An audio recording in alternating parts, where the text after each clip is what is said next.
What brought you to PVCA, Sam? Well, I'm actually from the Boston area, but my dad was a pastor, and he became a pastor out in Western Mass. When I was in eighth grade, and so we moved out there my freshman year of high school. So, yeah, we wanted a solid Christian education in the area, and my mom's also a teacher, so she found her way to PVCA as well, PVCS at the time. So, God brought me there. Yeah. And you came with your brother. He was a senior, Yes. right, Zach? Yep. That was a difficult transition for my brother Zach because he came in as a senior, so he only had 1 year at the school, Right. when the others all had that bond already. Yeah. So what was it like to kind of move from Boston and come into a new school, a Christian school at that? How did you find that experience? Well, the biggest thing is that Eastern Mass and Western Mass are two very different places. And I kind of see Western Mass as like Northern Connecticut. When I was going to PVCA, I ended up playing on the baseball team, playing basketball, and we'd be going to away games. And I asked my teammates one day, where are we going today? And they said, where? Like, no, I'm asking you where. They said, where? I said, no, I'm trying to ask you, where are we going for the away game? They said, there's a town called where? Don't you know that? I said, no. None of you existed 2 years ago. When my dad said he was going to Six Flags in Springfield, I was surprised he got back that night because I thought he meant Illinois. So, very stark difference. yeah. So you went here to school for 4 years. You went to Liberty University for what was your major there? Computer science. Computer science. Software engineering with a minor in math. So tell us, what was you went here to school, what was your experience in terms of just school life, and what were the teachers like? What was your experience? Yeah, I loved it at PVCA. I mean, obviously when you first come in, there's that gap in terms of relationships where a lot of the students have already known each other for years, and there's always that entry point, right? Where you're kind of connecting with other students, connecting with teachers and everything.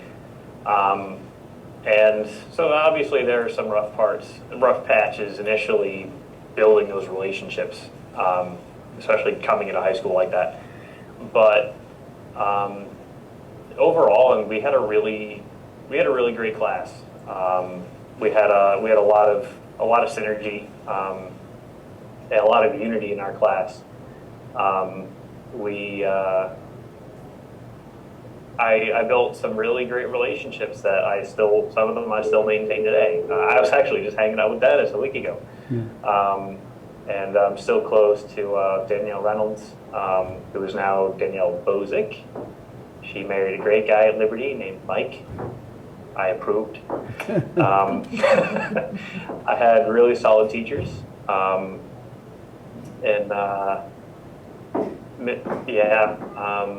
Excellent teachers, excellent education. Mrs. Snyder did an amazing job preparing us in math and preparing us for the AP Calc exam and things like that. I breezed through the AP Calc exam, got a 5. I turned it over on the back end, was surprised I was already done. She trained us really well, and was very kind and gracious. Mrs. Witherow was great and prepared us for the AP English stuff. Moz is a true writer. Mrs. Moznowski, she's really down to earth and fun with the students, and she's excellent in Spanish, but she's also a true writer. And so, if you get in her honors English class in 11th grade, she trains you professionally as a writer, a grade above any other teacher I've had, even in college. I was so well prepared for college. I walked through, I AP'd or clept out of any of my early math courses, walked right into Calc 2. AP and clept out of humanities, history, English. I didn't actually have to take an English course. I did because I wanted to. I took creative writing, which was hilarious as an engineer. Yeah, they prepared us really well, and the teachers were very kind and down to earth. Mr. Taft was excellent. I heard he has since retired, but he was one of the most loving teachers I ever met. Had his passions. Could be a little eccentric at times, but he was very loving, and he would do anything for the students, and he taught us so well. He had a way of really bringing complex concepts down and also motivating us with challenges and interesting tasks. I had to take a lab class when I was in college, and I didn't learn anything. I laughed my way through it because Mr. Taft had already taught me everything that was in that class. So the other students were struggling, and I just got the 100 on the exam and just turned it over. But So as you went through college, you obviously were thinking about what you were going to do for your life. And you had quite an experience coming out of college. The Lord blessed you in quite a wonderful way. You want to tell us a little bit about that? Sure. I mean, God knows my path is not provided with roses.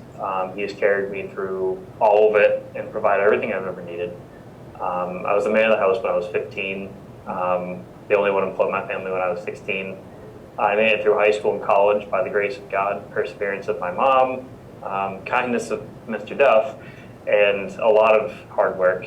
But after years of storms and teaching me about his selfless love and gentle wisdom and absolute sovereignty, the world is his bank account. He can move assets around wherever he pleases. He providentially handed me a job at Raytheon right out of college, and has guided me and blessed me through it. I didn't have any internships. I didn't know, I was working security, like so law enforcement EMS. I had no idea how that, I remember arguing with God between my junior and senior year of college, saying, hey, why aren't you giving me an internship? How is this job supposed to help me? It's got nothing to do with engineering. But he used my ignorance, my naivety, when filling out a resume to put my foot in the door at Raytheon. And a second cousin I'd never met before until I happened to meet him at a wedding.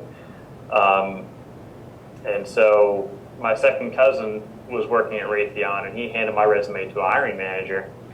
And on my resume, because of all the security stuff I did, we used to refer to screening people through checkpoints, everything is clearing someone through a metal detector. And so I casually, among a list of my security stuff, I said security clearance. In the defense industry, that means something else entirely, and I didn't realize that. And so all these managers thought I had a government security clearance, which you need for my kind of job. And while it's important to be able to get one, if you already have one, it's guaranteed you're good to go. It's expensive to get. They don't have to pay for it. They don't have to wait for it. It puts you head and shoulders above other candidates. And I unwittingly told them that I had one without intending to, which was my accident but God's intention. And so I was this golden candidate. And they were fighting to get interviews with me. My interview schedule was maxed out. One of them actually, a manager couldn't get an interview with me, so he took me to lunch afterwards and bought me a steak. A department manager emailed me that night saying he heard about me. He was sorry he wasn't able to meet me and trying to tell me about his department. It was insane. And I didn't know why they were treating me so well. I didn't realize till a couple years later. But God providentially handed me that. I've excelled. He put me right where he wanted me to be. The perfect team starting out. Gave me a crazy opportunity to entirely rebuild the system from the ground up for a missile defense simulation system for the radar for Patriot. That went remarkably well. I was lead engineer and architect for that. And I was promoted, awarded, loaned to another program. I ended up being fought over by different teams in that program. I was sent to Kauai to work on a missile range for the Navy for a year and a half, which is fun. Walking onto base, coming into work in the morning and seeing B-22 Ospreys flying overhead, launching flares and sounding rockets going off, and getting a front row seat to view a missile launch.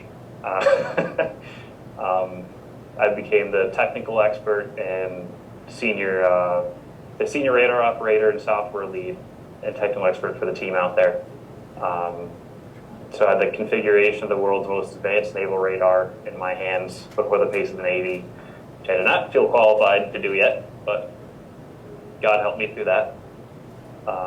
So I'm now a senior software engineer at Raytheon, and I mentor and train other engineers. I teach casual radar classes for these guys. I help lead teams. So the Lord God has really blessed that. Yeah. So unbeknownst to you, the Lord orchestrated a lot of things behind the scenes, and it turned out really great for you. And that's just exciting to see God's hand in your life that way. Why is Christian education the right choice? PVCA really is, and at least from my experience and from what I've seen what He's done since then, which is why I actually donate to PVCA every year. I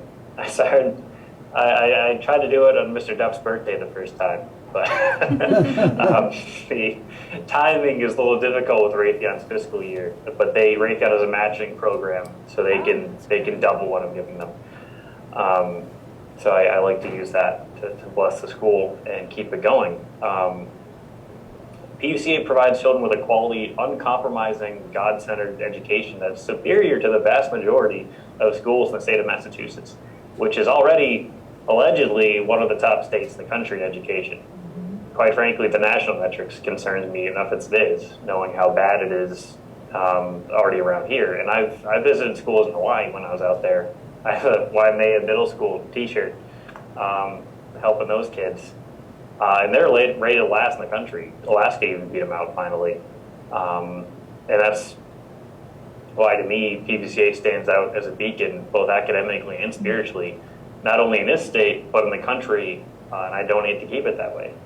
And a lot of my experience, even going through college with different students, dealing with professionals right now, and other people, I see varying degrees of education. The math skills of people are pretty awful.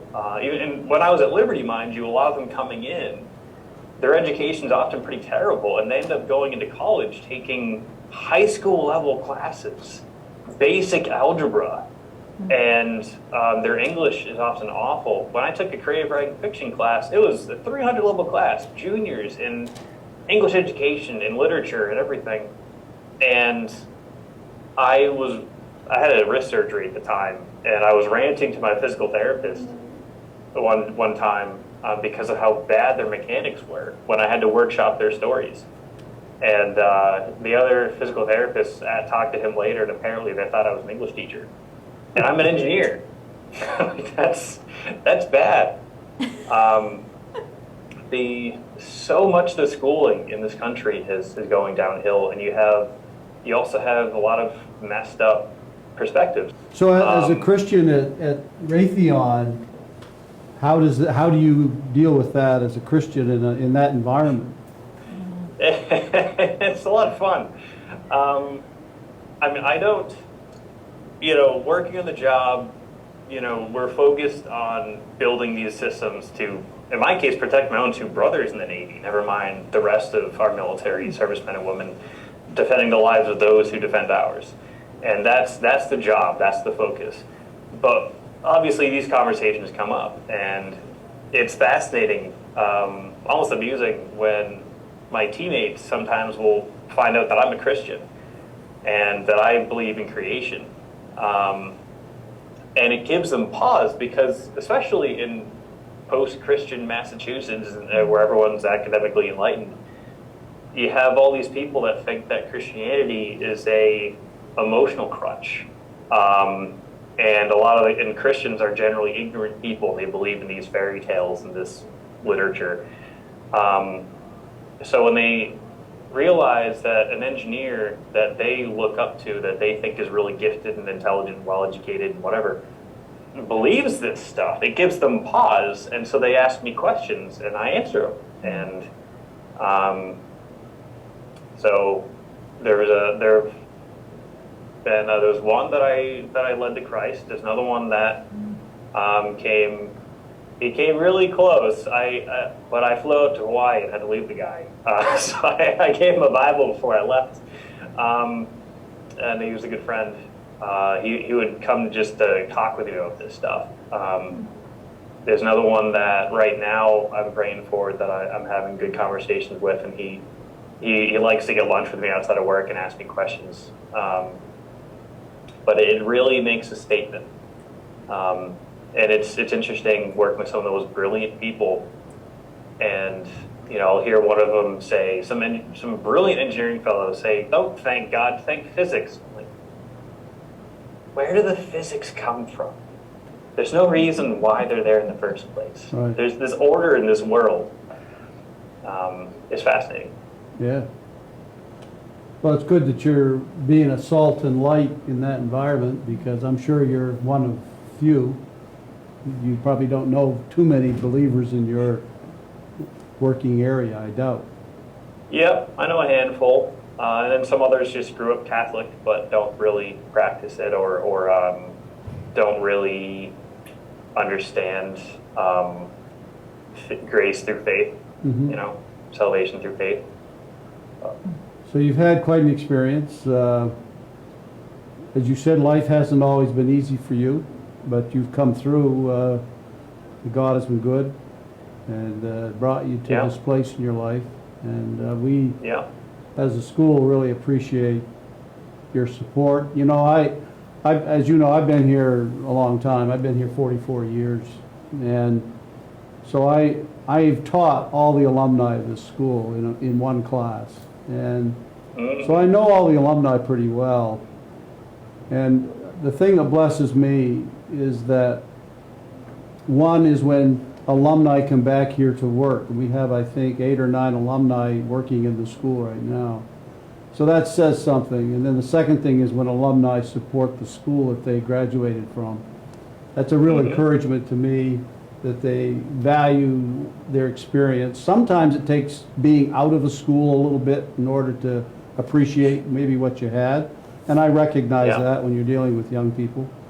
But we have alumni who support the institution. You've been one that's been generous, and we want to thank you for your goodness to the school. And we're thankful that you're making a difference out there in the world with Raytheon and whatever else you get called to do in the future. So we want to really thank you for all that you've done, and we hope that you'll continue to be a visitor here. Come and visit as much as you can.